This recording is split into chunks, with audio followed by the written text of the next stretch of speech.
Assalamualaikum warahmatullahi wabarakatuh. Materi yang ketiga pada mata kuliah kimia farmasi ini yaitu tentang spektrofotometri UV vis. Oke, kita akan bahas satu-satu ya tentang spektrofotometri UV vis-nya. Nah, tujuan dari pembelajaran ini adalah sebagai berikut. Jadi tahu sifat radiasi elektromagnetik, jenis-jenis elektroskopi, lalu memahami prinsip dari UV vis sendiri, memahami dan mengenal instrumen spektrofotometer, dan memanfaatkan metode ini untuk analisis senyawa tunggal dalam sediaan farmasi. Nah, kita bahas dulu tentang lingkup umumnya yaitu spektroskopi.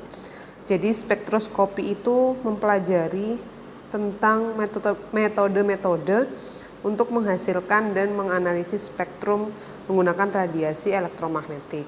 Nah, spektrofotometri sendiri itu artinya adalah ilmu yang mempelajari teknik pengukurannya, interaksi materi dengan energi sinar atau komponen sinar matahari. Jadi karena sini ada kata-kata foto, berarti hubungannya dengan sinar ataupun komponen sinar matahari. Jadi yang menggunakan sumber cahaya itu biasanya dimasukkan ke dalam spektrofotometri. Nah, kalau spektrofotometer itu alatnya. Jadi metri itu adalah ilmunya, metodenya. Sedangkan spektrofotometer itu adalah alatnya.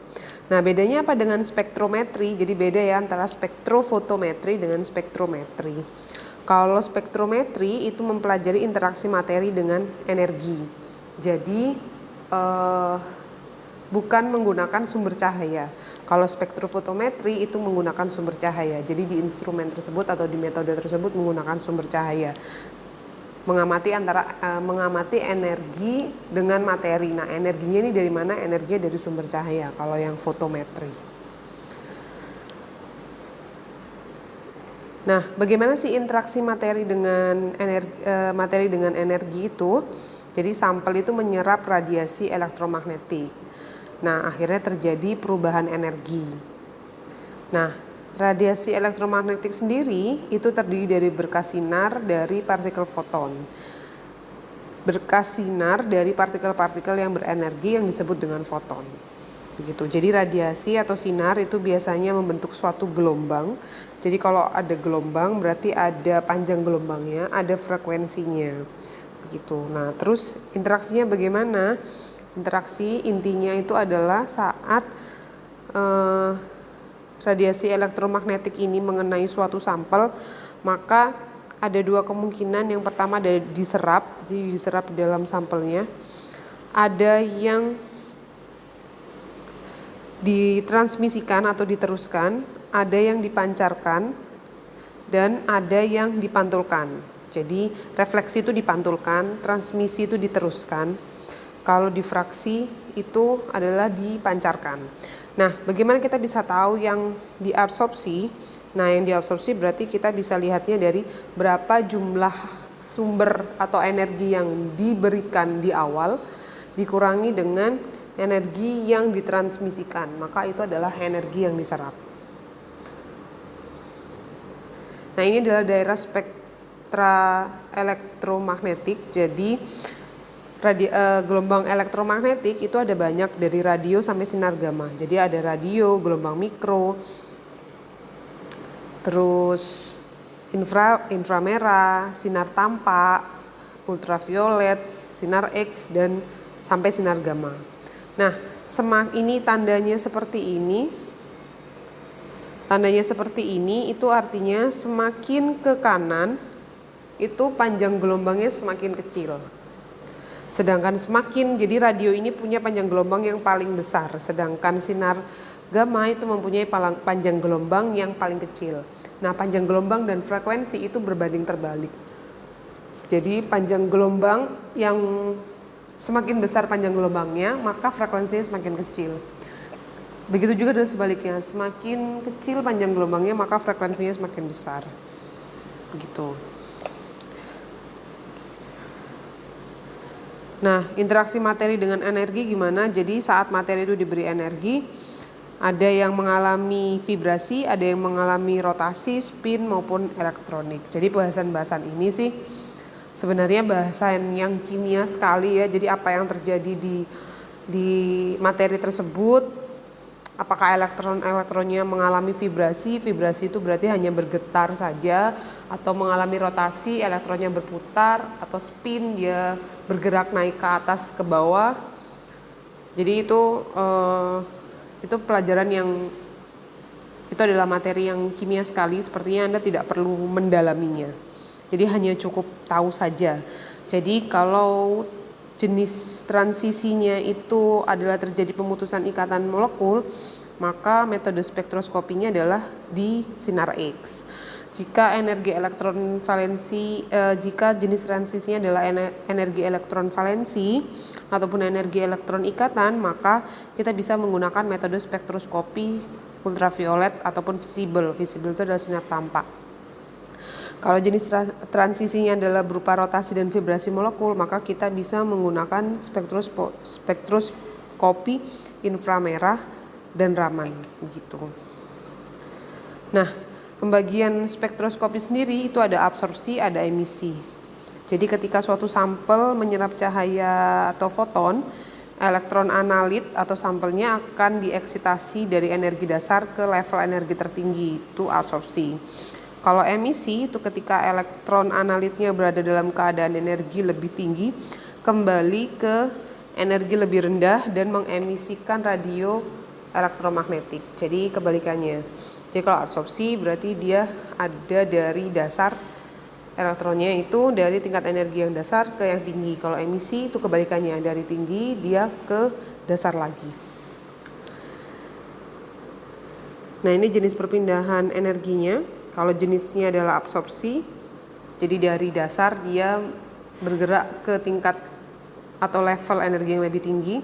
Itu daerah spektrum elektromagnetiknya sekitar di sinar X, sinar tampak, UV, dan infrared. Kalau emisi itu di UV dan tampak. Begitu. Nah, soal latihannya, urutkan jenis radiasi berikut dari energi rendah ke energi tinggi. Jadi energi rendah itu artinya adalah panjang gelombangnya panjang dan frekuensinya rendah ke energi yang lebih tinggi. Nah, jadi dari awal kan tadi ya, gelombang radio itu gelombangnya paling besar, panjang gelombangnya paling besar, kemudian naik ke inframerah, kemudian naik ke sinar tampak atau visible, ke UV, dan terakhir adalah sinar X. Nah, kalau spektrofotometer atau spektrofotometri UV vis itu prinsip dasarnya apa? Jadi prinsip dasarnya itu adalah yang digunakan cahayanya adalah cahaya sinar tampak atau visible dan atau ultraviolet. Jadi di dalam instrumen itu ada dua sumber sinar ultraviolet dan sumber sinar tampak. Nah, prinsipnya apa? Itu adalah absorpsi sinar tampaknya atau ultravioletnya oleh suatu molekul yang dapat menyebabkan elektronnya itu tereksitasi atau keluar dari orbital molekul tersebut ke tingkat energi dari tingkat energi dasar ke tingkat energi yang lebih tinggi gitu. Jadi prinsipnya adalah penyerapan sinar tampaknya atau penyerapan ultravioletnya. Oke, yang ini saya lompati saja. Nah, karena di spektrofotometri UV vis itu sampel yang digunakan adalah harus dalam bentuk larutan, jadi tidak bisa dalam bentuk padatan. Nah, sumber cahaya atau cahaya yang mengenai larutan bening itu akan mengalami dua hal. Yang pertama, transmisi, yang kedua adalah absorpsi. Nah, absorpsi dan transmisi itu berbanding terbalik. Nah, transmitansi larutan itu merupakan bagian dari cahaya yang diteruskan. Jadi yang diukur adalah cahaya yang diteruskan. Sedangkan absorpsi itu adalah yang dihitung cahaya yang diserap. Berarti kan berbanding terbalik ya. Saat sumber cahayanya 10 misal, yang diserap itu 7, maka yang ditransmisikan 3. Jadi kan berbanding terbalik. Yang besar absorpsinya, yang kecil adalah transmisinya. Sebaliknya, kalau sumber sinarnya misal 10, diserap 3, maka yang diteruskan adalah 7. Makanya transmisi dan absorpsi itu berbanding terbalik. Tapi nilai absorpsi itu berbanding lurus dengan ketebalan konsentrasi dan berbanding terbalik dengan transmitan yang sudah saya jelaskan tadi.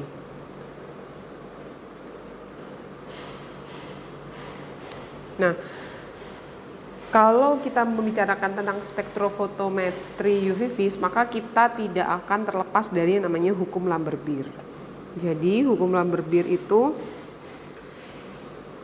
rumusnya adalah A besar sama dengan A kecil kali B kecil kali C kecil.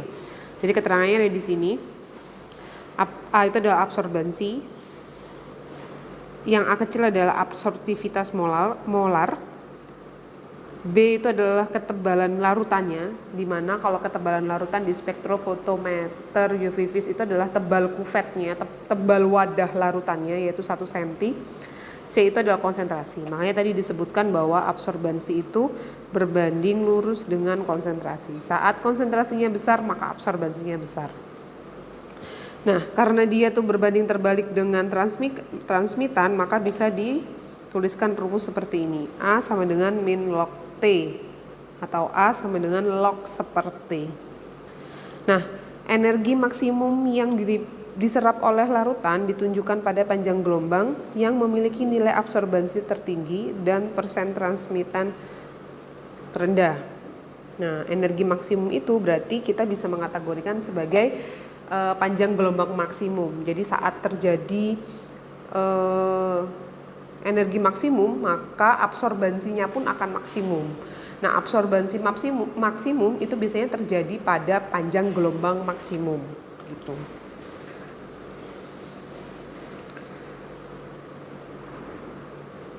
Nah, intensitas yang diteruskan oleh larutan zat penyerap itu berbanding lurus dengan tebal kuvetnya atau konsentrasi larutannya. Nah, syarat-syarat dari hukum Lambert-Beer itu apa saja? Konsentrasinya harus rendah. Jadi, spektrofotometri UV vis itu memang lebih teliti daripada metode konvensional seperti titrasi. Jadi dia memang lebih teliti sekali. Kemudian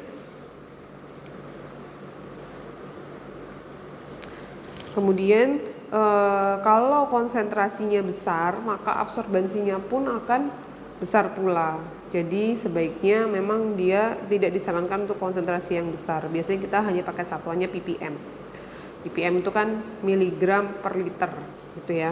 Nah, zat yang diukur sifatnya harus stabil. Jadi disarankan untuk tidak menggunakan senyawa zat yang volatil atau mudah menguap.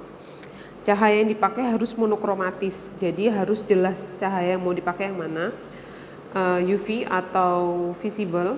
Kemudian juga itu kan banyak ya, seperti visible kan sinar tampak itu banyak, itu biasanya harus dikerucutkan atau diseleksi menggunakan monokromator sehingga menghasilkan cahaya yang monokromatis. Jadi monokromatis itu artinya cahaya tersebut berada pada panjang gelombang tertentu, begitu. Yang 4, larutannya yang diukur harus jernih, jadi tidak boleh keruh. Jernih bukan berarti bening. Jadi kalau larutan, ada beberapa larutan yang seperti di sinar UV itu boleh larutannya tidak bening, tapi harus jernih. Jadi bedakan ya antara jernih dan bening. Kalau jernih berarti tidak ada endapan, hanya murni larutan saja walaupun berwarna. Tapi kalau bening itu berarti tidak berwarna. Absorpsi terjadi pada volume yang mempunyai luas penampang yang sama gitu. Jadi kita menyeragamkannya dengan melalui kuvet atau wadahnya itu. Jadi wadah sampelnya yang ada di spektrofotometer itu namanya kuvet dan tebalnya itu seragam, yaitu 1 cm.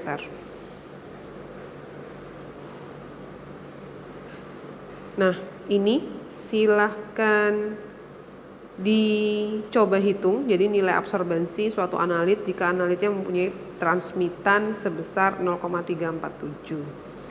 Terus ini salah satu, ini bisa Anda hitung dengan cara yang sudah saya jelaskan, dengan beberapa rumus yang sudah saya jelaskan itu.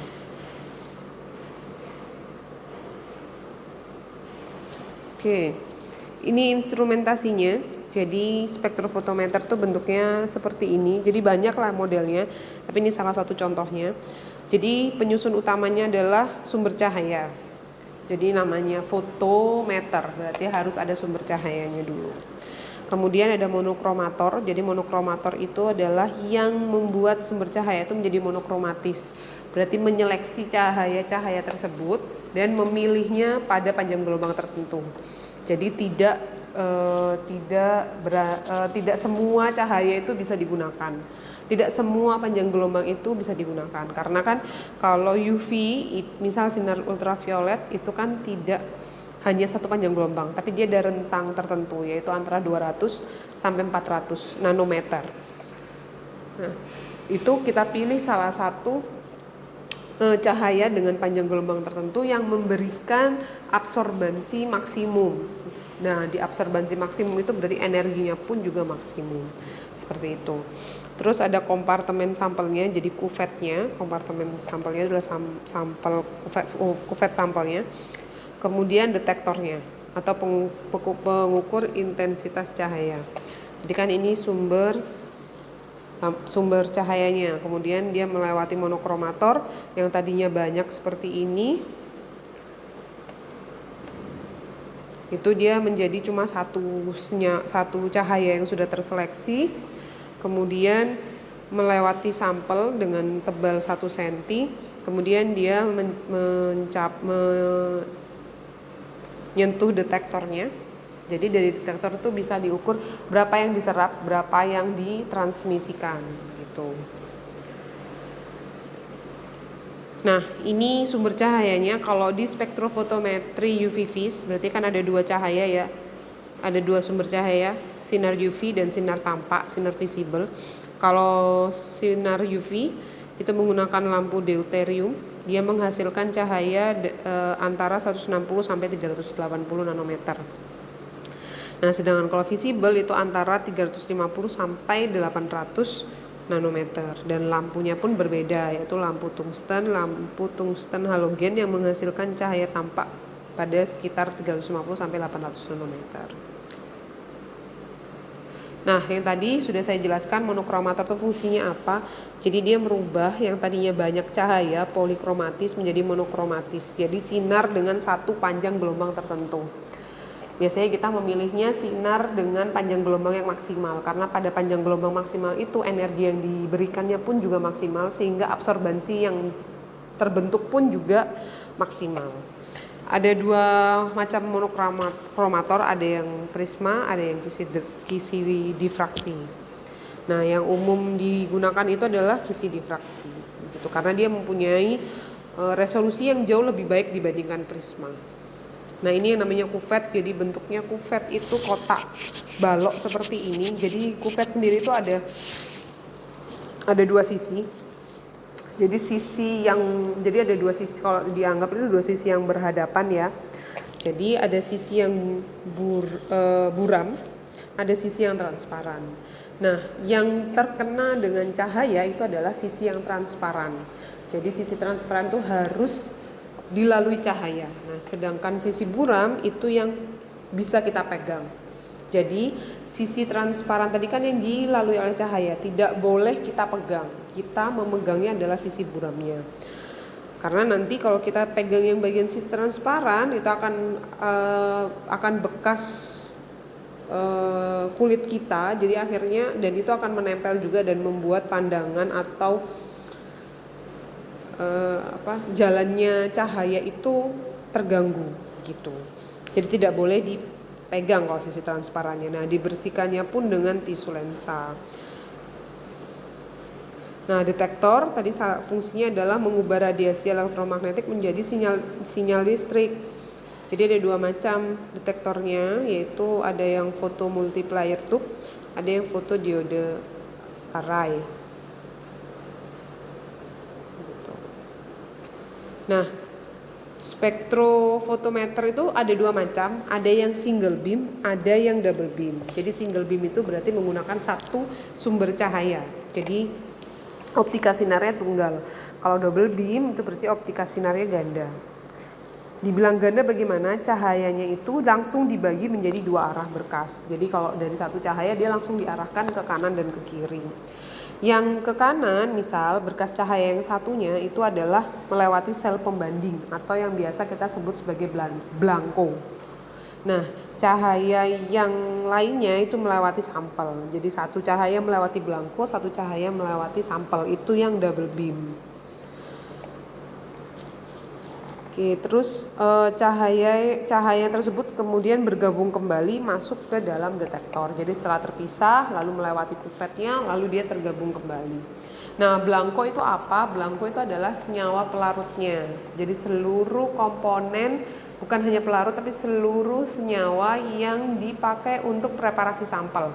Misal, sampel sediaan obat A, dia larut dalam etanol. Kemudian dia selain larut di etanol, selama preparasi dia harus ditambahkan senyawa C dan D. Maka blankonya itu bukan hanya etanol saja, tapi etanol dan senyawa B dan C. Jadi semua sama seperti saat kita preparasi sampel, semua larutannya ditambahkan saat kita preparasi sampel, hanya berkurang di sampelnya saja. Begitu. Tujuannya untuk mengurangi atau menolkan, mengzerokan analit-analit yang dapat mengganggu proses analisis. Jadi komponen-komponen pengganggunya itu bisa dienolkan dengan blanko itu. Nah, kalau single beam enggak. Jadi kalau single beam kita harus ukur satu-satu. Jadi misal cahaya pengukuran yang pertama ke blanko, kemudian kita keluarkan blankonya, kita ganti dengan sampel, begitu terus-terusnya. Jadi tidak bisa langsung dua.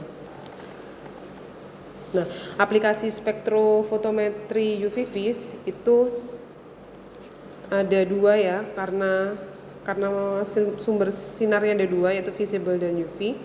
Kalau visible itu larutannya harus bening dan berwarna. Jadi visible itu harus bening dan berwarna. Pelarut tidak menyerap sinar tampak. Jadi syaratnya adalah tidak menyerap sinar tampak. Nah, sedangkan di spektrofotometer UV larutannya bening tidak berwarna. Jadi yang diminta UV adalah bening tidak berwarna. Jernih pasti, karena tadi yang diminta adalah jernihnya.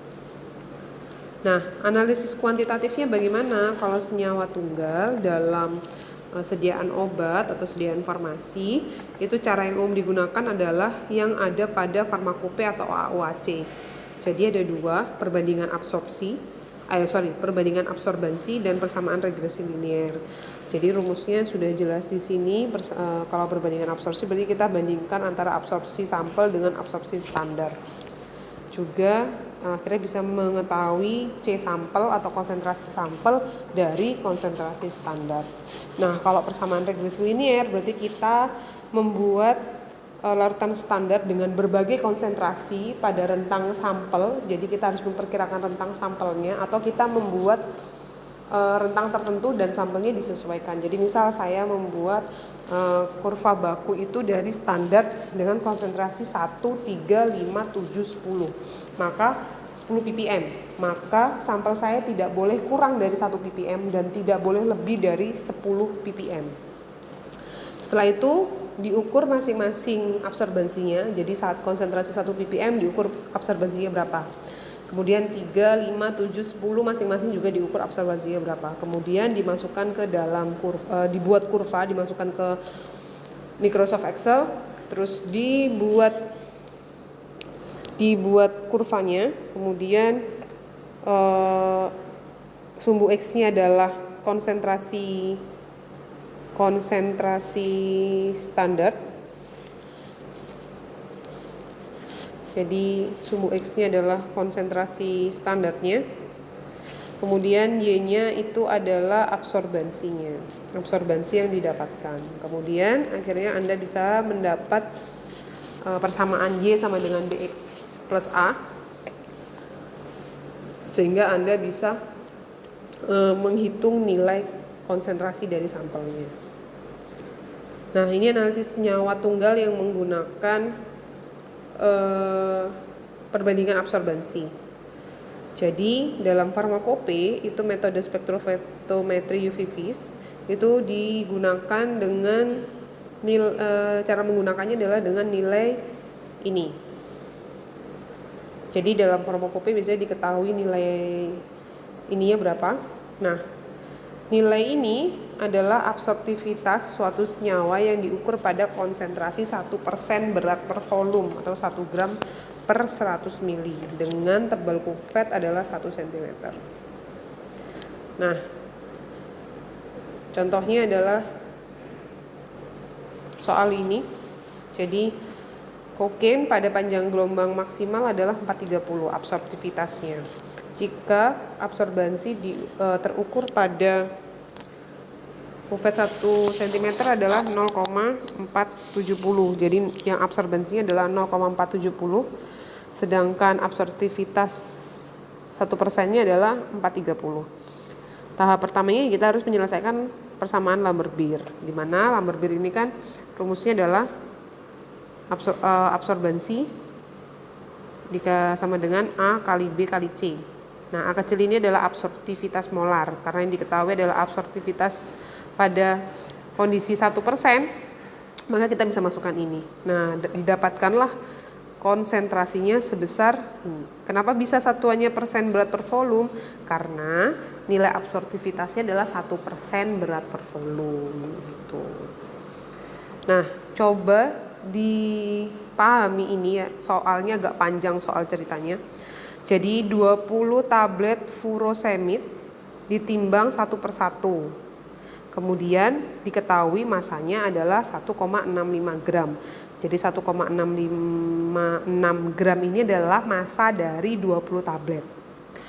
Kemudian diambil sebanyak 0,5 gram atau 519,5 mg. Dilarutkan dalam NaOH 500 ml. Ya, ini dilarutkan dalam 300 ml NaOH 0,1 m, itu maksudnya kan dilarutkan sedikit, kemudian dimasukkan ke labu ukur, diatkan sampai 500 ml. Nah, dari senyawa itu, dari filtrat itu diambil 5 mili, kemudian diencerkan 250 mili. Berarti dari 5 mili menjadi 250, kalau diencerkan itu berarti 50 kali pengenceran. Nah, absorbansi yang dibaca pada panjang gelombang 271 nanometer itu absorbansinya adalah sekian. Nah, nilai absorptivitas molarnya pada panjang gelombang 271 itu adalah 580. Nah, berapa kandungan atau kadar sampel furosemid? Nah, di mana kandungan furosemid itu dinyatakan dalam satu tabletnya sebesar 40 mg. Nah, bagaimana cara menghitungnya? Agak panjang ya. Jadi kita tulis dulu diketahuinya. Tadi yang diketahui adalah sampelnya. Sampelnya sekian, dilarutkan dalam 500 ml. Kalau kita konversi menjadi 100 ml, maka jadinya adalah sekian. Dapat dari mana? 500 kan kalau dijadikan 100 ml berarti dibagi 5. Kalau yang bawah dibagi 5, penyebut dibagi 5, maka yang atas pembilang juga harus dibagi 5. Nah, berat rata-ratanya itu dapat dari mana? Ya dari massa yang ditimbang ini dibagi 20, karena kan ini massa total dari 20 tablet. Nah, faktor pengencerannya tadi ya, kalau dari 5 ke 250 mili berarti dia faktor pengencerannya dari 50 kali. Nah, konsentrasi furosemid dalam ekstrak yang diencerkan adalah dengan cara seperti ini. Bagaimana kok bisa ya tiba-tiba ketemunya begini? Nah, ini kan dari rumus A sama dengan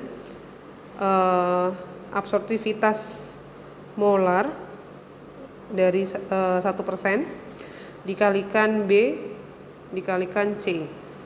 Nah, absorptivitas molarnya kan sudah diketahui tadi 580. Ini adalah 1 cm. C-nya adalah yang ditanyakan. Absorbansinya diketahui 0,596. Jadi dari rumus ini akhirnya dapatlah perhitungan yang ini. Nah, didapatkan, ini yang saya hapus dulu. Didapatkan konsentrasinya adalah sebesar ini. Kemudian dikalikan faktor pengenceran karena sampelnya adalah diencerkan. Dikalikan 50. Didapatkanlah 0,0514%. Di mana ini tadi artinya apa? Kita bisa lihat tadi yang sebelumnya ya, satuannya adalah gram per 100 mili. Nah, 0,0514 gram itu kan setara dengan 51,4 miligram gitu ya. Kemudian kalau dalam tablet tadi kan ini dapat dari mana, Bu? Ini dapatnya dari sini tadi. Ya, kita melarutkannya 519,5 dalam 500 ml dikalikan berat rata-rata tablet yang ini, sehingga didapatkan kadar furosemid dalam tablet adalah sebesar ini. Kemudian dihitung persen recovery-nya. Persen recovery-nya dari mana? Berarti dari sini. Berarti 40,96 dibagi 40 gram. 40 gram kan tadi yang di label kemasannya kan satu tablet mengandung 40 mg furosemid. Nah, terus dikalikan 100%.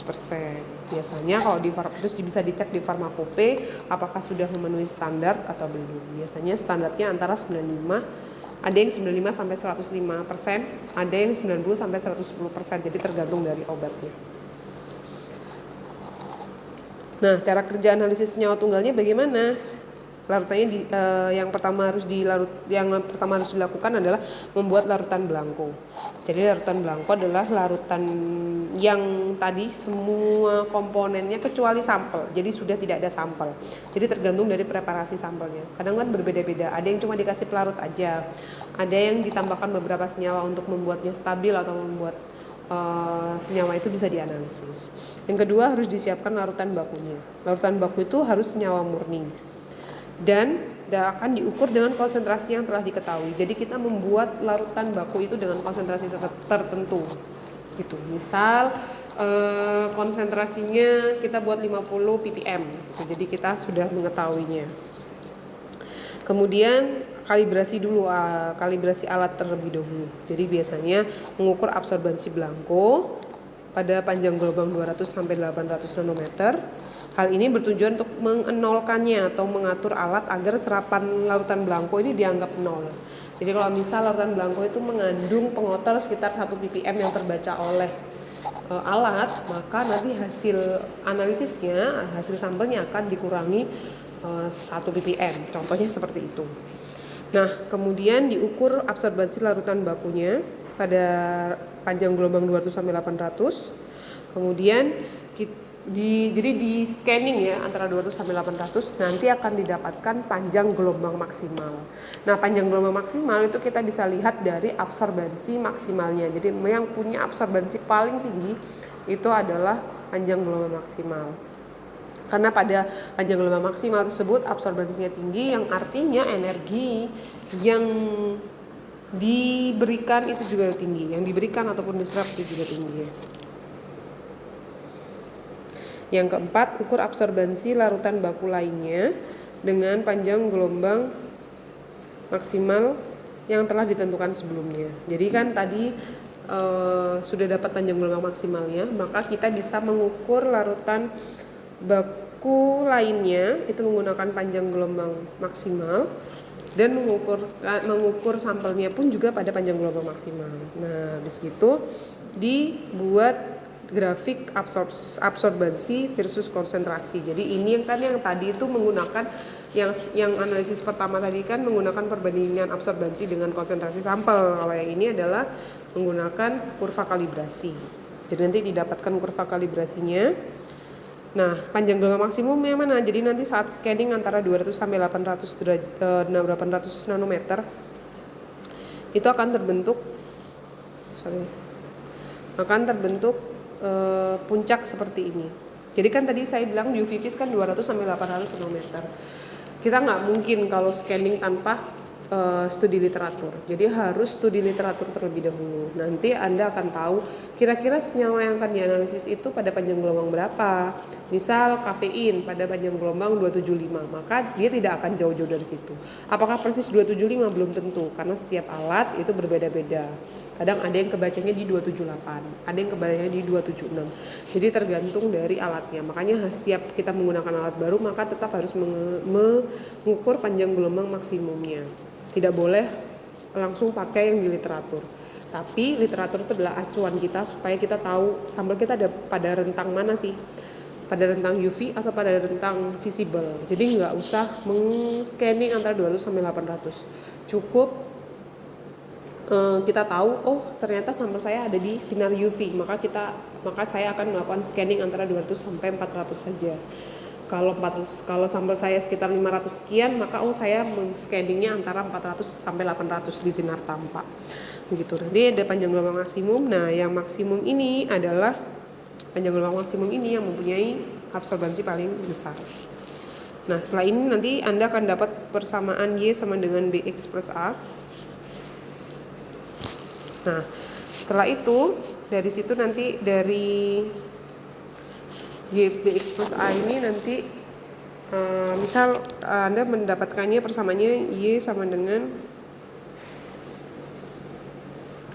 0,2X plus 0,5 misal begitu. Terus nanti Anda mengukur sampelnya pada panjang gelombang yang maksimal yang sudah didapat tadi. Misal absorbansi sampelnya adalah dapatnya 0,43, maka Anda bisa hitung konsentrasi sampelnya adalah dengan cara 0,2X ditambah 0,5, kemudian dipindah 0,5-nya ke samping. Oh sorry, ini bukan plus ya, tapi min.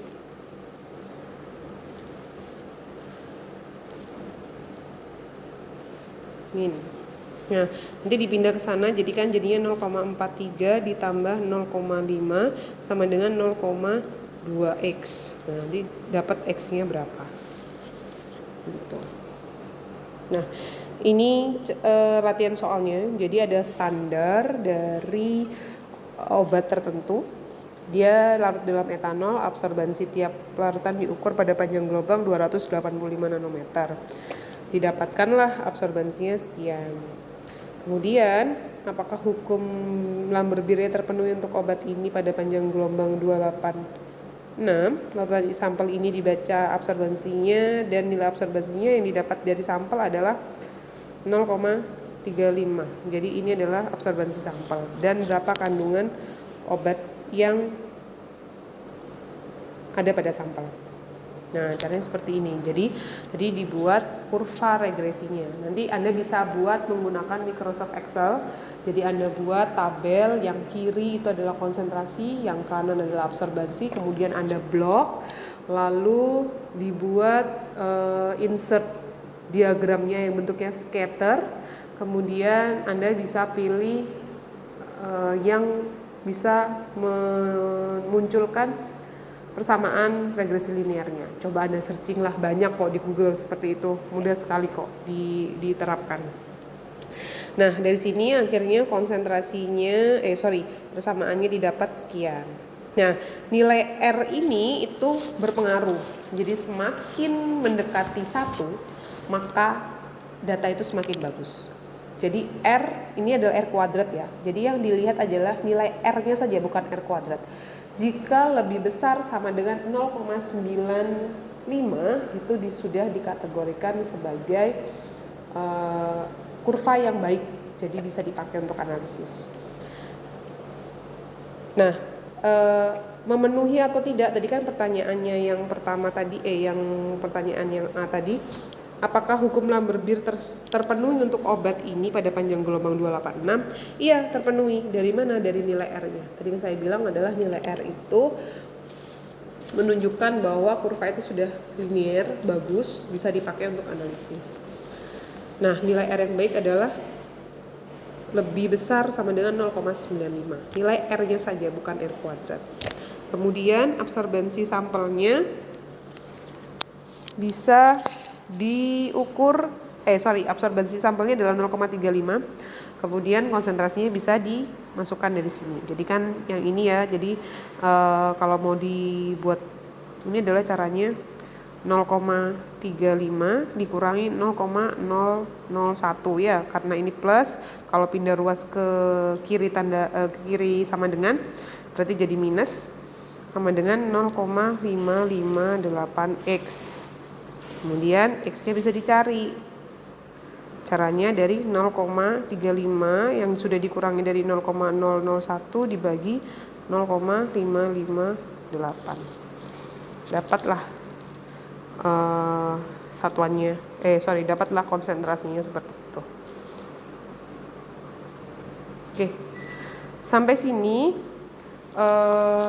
materi yang saya paparkan. Semoga materi saya yang sudah saya paparkan mudah untuk Anda pahami. Jika belum bisa Anda pahami, coba diulang lagi video materinya. Kemudian nanti silahkan menanyakan, kalau kurang paham silahkan menuliskan pertanyaan di kolom komentar pada forum diskusi Google Classroom. Terima kasih atas perhatiannya. Wassalamualaikum warahmatullahi wabarakatuh.